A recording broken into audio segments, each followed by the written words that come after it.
All right, everybody. Welcome back to the Bitcoin Plus Plus Conference live news desk. Joining us now, all right, we've got Randy, we've got Rob, and we've got Sankit. And you guys already had a talk on miniscript, right? You did your talk on miniscript. Yeah, Lisa organized like a miniscript, like 2-hour like block yesterday for all of our conference Okay, talks. cool. It was all like back to back to back. Awesome. Okay, so look, you guys, you're going to educate me, all right, on this miniscript. So what is miniscript? Now, I don't know which one of you want to take this question. I don't know if you want to just go down the line. Yeah. Randy, you want to start off? Okay, cool. So miniscript, it's I want to say it's adding types to Bitcoin script, and miniscript it has a couple different components. There's a policy language that was developed on top of the base miniscript language, and that's even higher level. But yeah, at its core, miniscript makes Bitcoin script safer for people to use Bitcoin transactions with. And I would defer to Sankit was one of the creators of miniscript, so he may be in a better position to kind of explain why what you were trying to solve. What was it that kind of made the light bulb go on to do this? Yeah, so story goes back to PSPD land where Andrew or Licha was working on PSPDs. Maybe viewers are familiar with that, which is a way to share partially signed transactions. And once you have signatures for your transactions, you want some way to combine them. And yeah, so like, what do you do? How do you, if you have signatures from a multi-sig policy, or if you have signatures from a complex spending policy, how do you combine them together? And that's where that led to this miniscript. Miniscript was essentially, if viewers are familiar with finalizers, the smart finalizer is the motivation for which miniscript came from. And then Peter and Andrew started looking at things which can compose nicely, where you can have, say, 3 of 5, and one of them is a 3 of 5 inside of it, and smart ways to compose. So that's how miniscript was born. And Randy's description is, I would stick to it. It adds types to script and it makes it more simple. How long did it take you to just to do this? Like, you've been working on this for years? Most of the work was done before, so they had a version of miniscript. Peter and Andrew were working on a version of miniscript before I joined in for my internship, and then there was a earlier version with just 6, everything being as small 4 types without any associated properties. And after that, we found that we could do it in a better way. So we took a more systematic approach, defining things as properties for certain things and ways how they can compose nicely. That's so it took, let's say, 3.5 months end-to-end time for me. Peter and Andrew were mostly full-time on it, but Peter and Andrew's 3.5 months they count much more. 3.5 months there would be a year plus for flips. Yeah. Oh wow. Yeah, I think just to zoom out, why this is an important primitive. Yes. So Bitcoin script, right, in which this whole week the conference talk is about, is every Bitcoin address, every UTXO has some sort of rules in how you can spend it, right? You have your single sig, you have your multi-sig, you also have Lightning HTLCs. They're all certain rules that kind of, if you can unlock them, if you can provide certain conditions, you can spend the money.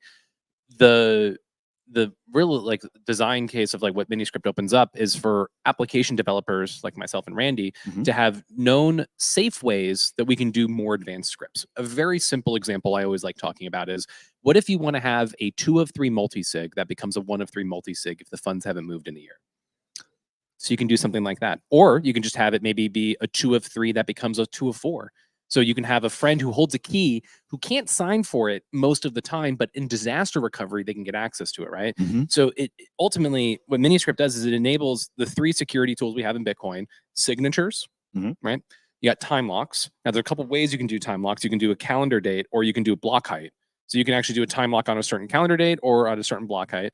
Or you also have relative and absolute. So you can say this moment in time, or if the funds haven't moved in this much time. So you almost can do a programmatic dead man switch, right? And this is, so this all works under the hood right now, because we have these time locks that were necessary for the Lightning Network to kind of manage channel states and force closes to make sure that if I cheat you, right, if I force close a channel with you in Lightning, you can take the money immediately, but I have to wait, which prevents Yes. me from being able to rug you, right? So we're just enabling the developer tooling in such a way that you can do more advanced script. And here's the really important part too, talking about PSPTs and finalizers, like you can't just like get signatures and just jump them on chain. Like you have to arrange the transaction so that the Bitcoin network can say, hey, I am properly executing these script conditions. And what miniscript does is it abstracts all of that away. So you can just put it into the PSPT finalizer and it works. And that's a really powerful concept. So you don't have to worry about managing custom scripts and custom ordering of like data in the signatures. It all just automatically works. And it does it in a way where it's all safe. You can, because you can design a script that has multiple ways to satisfy that condition. And that's a problem because you want to know the only way this can be spent is the way I intend it to be spent. And Yes. miniscript does that in a safe way so that, like I said, application devs can do more ambitious scripting projects without having to worry about foot guns. So, who right now, I guess, are there any projects here that are leveraging miniscript?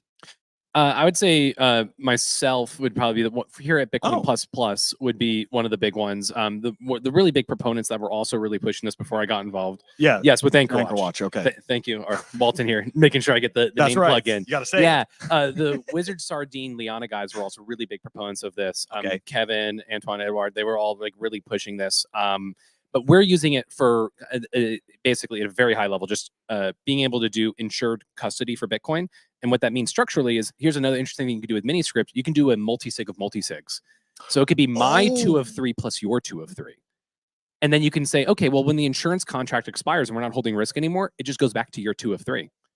Wow. Right. And this all works today without a fork. The really big development over the past year has been hardware wallet support.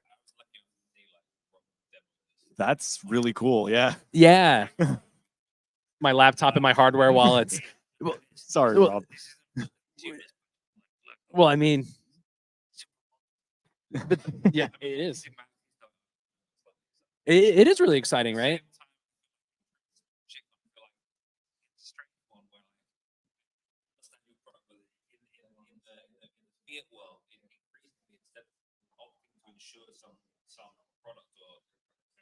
Like a pet or something to like cover their health insurance. Like you can actually just buy Bitcoin regularly for the same like amount, and you can like it works as as insurance. So it's about a question of risk transference. I don't want to turn this into an insurance talk, but there's different trade-offs on all of it. It's happening, Rob. Everyone has different risk profiles. Yeah. The one thing I've been talking a lot about. I'll stop. The hardware wallets are now supporting it. So the cold card. So the cold card supports it. The Ledger was the first one to support it, like of the major ones. Salvatore, who's here, was a huge enabler for that. I had a cyberbully NVK for like 9 months to get it implemented. That sounds about right. And now it's there. The Blockstream Jade also supports it, the Spectre DIY, and the Bitbox 02. So now we have a good suite of signing devices, and that was the major unlock for application devs. No seed signer support. I've chatted with the seed signer team at TabConf last year, and they were poking around and playing around with it a little bit. They want to be very conscious in how they design for it, which is totally fair. So the design space is now opened up so end consumers can use it. Also, Bitcoin Core merged it as a version 25, was it? Yeah, so in version 25, so now even your core node can do it too, which is just awesome. So there's multiple ways you can execute and do all this stuff now. So that's enough of my shilling and plugging. Very nice. Very, very nice. Hardware wallet point, now you can have like, if you don't trust Ledger, Trezor, you can have a 3 of 5 where you can distribute your trust across several hardware wallet vendors, and this works just out of the box without having to set up custom protocols. That's the big win. Very nice. Are there any wallet softwares that are currently using this where if you wanted to create your own multi-sig with multi-sigs, you could do that? The 2 right now that are out would be Wizard Sardine Liana. They're the first ones that are. They don't do multi-sig of multi-sigs. They are focusing on like the vault and like the degrading multi-sig layers. Yeah, the degradation element, which is really powerful. Exactly.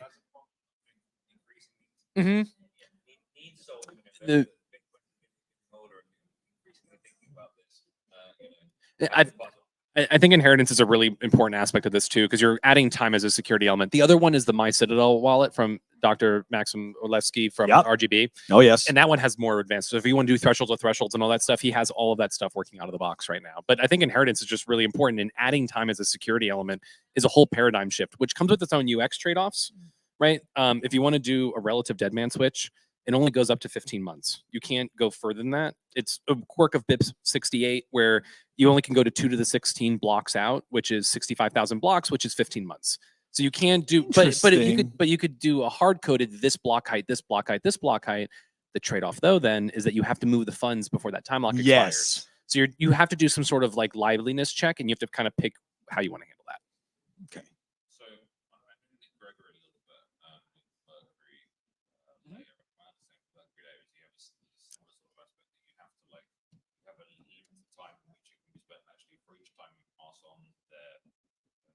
Like are they virtual UTXOs? I'm not sure. Like that, it's like a virtual open time, right? Every time you pass it on or make a transaction, the length that it's, I don't know what the term is, the like the age of it remaining gets cut. Yep. Is that kind of similar? Yeah, it's the same concept because they're using a time lock. So you have to move. I think they're using a relative time lock, which means that when the transaction confirms on chain, the clock starts. So you have to every once in a while move things around to make sure that you're actually refreshing it. Actually, I want to ask Sankit, what issues did you run into while developing miniscript that you can remember? Because I know that this stuff is never a straight line. It never is a straight line. If you can shed some light on that, I think that that's interesting. Yeah, so first, the design space is huge. So miniscript is a subset of Bitcoin script, and just defining what that subset is in itself is a challenge. Like so at one extreme you can like choose a wider subset of things, but then suddenly you're like what amount of expressive power or what amount of script efficiency do you gain from like choosing a wider subset versus having a smaller one with limited subsets, but that is like easier to develop. So there's one trade-off, and that's like just hard to evaluate in general. Like how much complexity do you want to add right now, so that like maybe you have slightly more efficient scripts, but is it worth it, or at what point where do you draw the line? That's number one. The number two part is just like choosing, like there are different ways to say compose things. Like I want to do A and B. I want to use a script with my key and Rob's key. So in Bitcoin script, we have several ways of doing an AND combinator, like A and B, and having like coming up with different ways to do that, and having a policy compiler as Randy mentioned, which correctly optimizes based on each use case. Like maybe if you have an OR where the first path is really unlikely, then maybe you should use these script opcodes instead of some other script opcodes. So the difficult part was one of them was like the policy compiler. The other one was just like choosing what exact scripts do we want. And once we have that, having the composition rules and everything, that works out in a fairly systematic way. But those two would be the harder ones. Awesome. I'm always fascinated. I did want to mention that Sankit's talk was about covenants in miniscript, and those are really hard to deal with in miniscript as well, right? Yeah. So yeah, there's lots of talk and covenants in miniscript, but that's to be separate. Like covenants are future upgrades that we don't have as of now, but still we can fit those in miniscript paradigm. In some elements, which in is elements what paradigm, Liquid is built off of. Yeah. So we have an extension of elements of miniscript for elements, where you can also use these covenant opcodes in miniscript style to gain more expressive scripts. Are you saying that you can do covenants in miniscript without like activating? No, you're saying that covenant the activation of covenants will further the power of miniscript. Yeah. Do we answer that? Okay. Yeah, we need opcodes, but it's a part of them fits into the miniscript paradigm. So you can get out of the box tooling for like if we add new miniscript fragments like Trezor or in future wallets would be able to sign for it for covenant codes, or you could design things where it is a CTV tree of like 32 things. And in fact, that's how Jeremy Rubin implemented Sapio using miniscript extensions for CTV fragments. So it's a useful building block for new future things that we might have, because ultimately what we want to do is like that covenant by itself is useful, but the real power comes in when you compose it with other things. How do you use this covenant with multisigs? How do you use this covenants with like A or B? So that's where miniscript gives you the power to compose these things, and that works with covenants too. But yeah, we need covenants to use that, but this will have tooling for them when they come out. So for the less technical viewers, and maybe me and Phil too, do you think miniscript essentially enables better architecture of